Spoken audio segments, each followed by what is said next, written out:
मैं सर का वेलकम करना चाहूँगी और सर को हम सबकी तरफ से नंबर की शुभकामनाएं देना चाहूँगी। सर अभी तक डिप्लॉयमेंट प्लान के अंदर इनको सेक्टर वाइज ड्यूटीज जो है अधिकारियों को बता दी गई है, नोट कर दिया गया है। जो अधिकारी नहीं आए हैं उन अधिकारियों को फोन करके अभी फॉलो किया जाएगा कहाँ रह गए हैं। इसके अलावा एक जनरल ब्रीफिंग जो है सर वो मेरी तरफ से मैं अभी कर रही थी इसके मिडल में, तो वो ब्रीफिंग पॉइंट्स कुछ मैं निवेदन आठ के अंदर है। और बाकी जो व्यवस्थाएं हैं जैसे कि CCTV, bomb disposal squad, CPT, वो सारे हमारे सेक्टर नंबर 9 के अंदर है।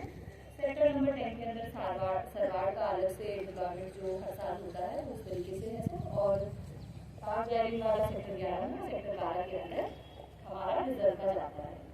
सभी के जो अधिकारी प्रभारी अधिकारी हैं उनको एक एक करके उनकी जिम्मेदारियों के संबंध में हर सेक्टर के बारे में चर्चा करते हुए एक्सप्लेन कर दिया गया है। इसके साथ साथ कुछ ब्रीफिंग पॉइंट्स, अगर कोई बात है और वो गलत कर रहे हैं तो स्टर्ननेस रखनी है, लेकिन अपशब्दों का प्रयोग कहीं ना किया जाए। कोई ऐसी बात अपने मुंह से ना निकले जिस बात का कुछ और मतलब निकाल के और आपस में पुलिस के साथ ही टसल करने जैसी व्यवस्था बन जाए। तो शब्द जो है और जो वाक्य है वो हम क्या प्रयोग करें उसके बारे में हम थोड़े से अपने वाणी पे जो है वो विवेक का प्रयोग करके यूज करें। हालांकि जो ड्यूटी है वो पूरी मुस्तैदी से होनी है, जहाँ सख्ती की जानी है वहाँ सख्ती भी करनी पड़ेगी, नेचुरल सी बात है। CCTV से पूरा का पूरा एरिया कवर्ड है। CCTV की जो अपनी फुटेज है वो दरगाह थाने पर हमें दरगाह के अंदर, दरगाह के चारों तरफ की नजर आ रही होती है। कोई भी बात होती है, अगर इतने बड़े क्राउड के अंदर ऐसा भी होगा कि किसी का कोई पर्स जाएगा, किसी का कोई फोन जाएगा या इस प्रकार की कोई बात होती है, तो जो चौकी के रूप में बुलंद दरवाजा जो दरगाह का है उसके अंदर भी अपना एक एस्टेब्लिशमेंट रहता है। थाना पास में ही है, आप संबंधित थाने से संपर्क करके उनको बता दीजिए आप यहाँ चले जाइए किसी हेल्पलाइन नंबर से। हेल्पलाइन नंबर अपना बेसिकली इसमें यही है कि हमारा करीब 5,000 का डिप्लॉयमेंट है और इसमें 50 के लगभग राजपत्रित अधिकारियों को इसमें ड्यूटी लगाई गई है। प्रत्येक हमने करीब 12 सेक्टर में बांटा है।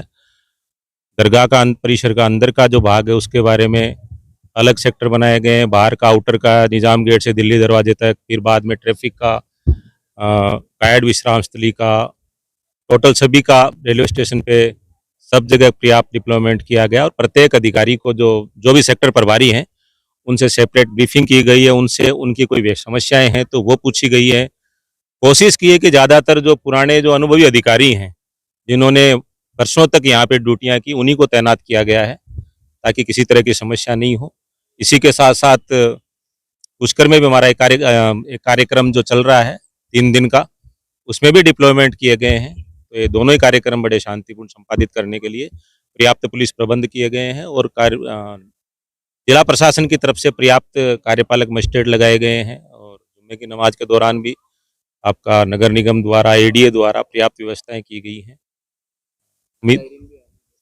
पाक जारी नारे उनके लिए भी अलग से जो पुरानी जो व्यवस्थाएं रहती है, जहाँ पे रुकते हैं, उनके मूवमेंट के बारे में, ट्रेन से जो आते हैं तो वो भी CRP की तरफ से और सेंट्रल IB और स्टेट IB की तरफ से जो नोट ड्रॉप्स लगते हैं वो लगा दिए गए हैं। जितने भी जाएंगे उनकी पर्याप्त व्यवस्था और सुरक्षा। अभी तक तो 250 का सूची है, लेकिन वो कितने आते हो तो आने के बाद में ही पता लगेगा कितने आ पाते हैं। लगभग 5,000 के लगभग हमारा डिप्लॉयमेंट यहाँ पे किया गया है और 50 के लगभग राजपत्रित अधिकारी RPS हैं, सीनियर RPS हैं, senior selection super time scale के करीब 50 RPS अधिकारियों को लगाया गया। अभी अच्छा अजमेर पुलिस ने अभी बहुत अच्छा एक चेन स्नेचिंग की जो पुरानी गैंग थी, बहुत सारी चेन स्नेचिंग की जो वारदातें हो रही थी उन पे अजमेर पुलिस ने एक बड़ा अपराधी को गिरफ्तार किया है और बड़ी उम्मीद है कि उसके गिरफ्तार होने के बाद में जितनी भी चेन स्नेचिंग की वारदातें वो सारी ट्रेस होंगी। और उसी के पीछे फॉलोअप है कि बाकी जो आप जेब तराशी की, छोटी मोटी छीना झपटी की जो जितनी पुरानी वारदातें हैं वो सारी ट्रेस होंगी।